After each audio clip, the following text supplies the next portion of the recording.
तथागत गौतम बुद्धांचा उपदेश. एका उदान टप्पूची धम्मदीक्षा. प्राचीन काळी राजगृहात एक गुंड राहत होता. तो आई वडिलांना आणि वरिष्ठांना मुळीच मान देत नसे.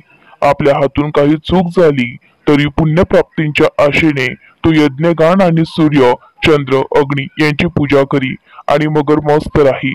परंतु पूजा आणि बलिदान यासारखे शारीरिक कष्टाने विधी कितीही केले तरी सतत 3 वर्ष दीर्घायुष्य करूनही त्यांच्या मनाला शांती लाभेना.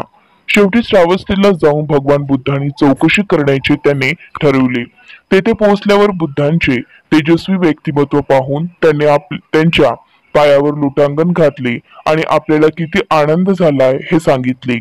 नंतर भगवंतांनी त्याला पशूंना बळी देण्यातील मूर्खपणा आणि त्या विधींचा हृदयावर काहीही परिणाम होत नाही आणि ज्यांच्यासाठी करायचे त्यांच्याविषयी कसलाही आदरभाव किंवा कर्तव्यबुद्धी यांची जाणीव होत नाही अशा विधींचा निरुपयोगीपणा समजावून सांगितला.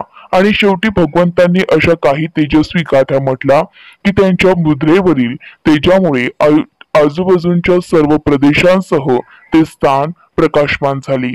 तेव्हा ग्रामस्थ आणि विशेषत मुलांचे आईबाप त्यांची पूजा करण्यासाठी तेथे आले. मुलांच्या त्या मातापित्यांना पाहून आपल्या मुलांच्या विषयी त्यांनी सांगितलेली हकीकत ऐकून बुद्धांनी स्मित केले आणि पुढील गाथा म्हटले.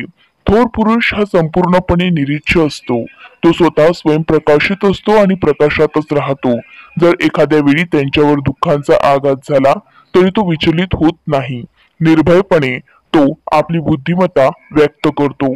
शहाणा मनुष्य भद्र एकही व्यवहाराशी आपला संबंध ठेवीत नाही. संपत्ती, संतती, जमीन जुमला यांची त्याला इच्छा नसते.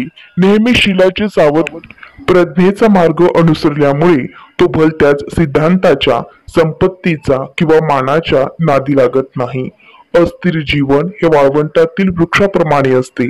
हे ओळखून प्रज्ञावान मनुष्य अस्थिर मनाच्या आपल्या मित्राला सुधारण्याचा आणि अपवित्रतेतून सद्गुणाकडे म्हणजेच पवित्रकडे त्याला वळवण्याचा प्रयत्न करीत असतो. नमो बुद्धाय. चॅनलला सबस्क्राईब करा, लाईक करा.